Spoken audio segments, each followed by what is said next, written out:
जीत गया है वो तो यमराज से मिला है, लेकिन जो हारा है ना वो हरीश से मिला है। इसीलिए जीवन में हार मान लो कि परमात्मा जीवन में हार गए, अब कुछ सहन नहीं होता, कुछ नहीं चाहिए। ये धन भी तू रख ले, ये घर सब कुछ तू रख ले,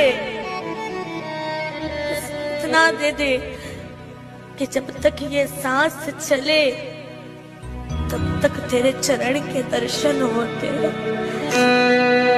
ये जीवन तेरे चरण में निकल जाए और कुछ नहीं चाहिए।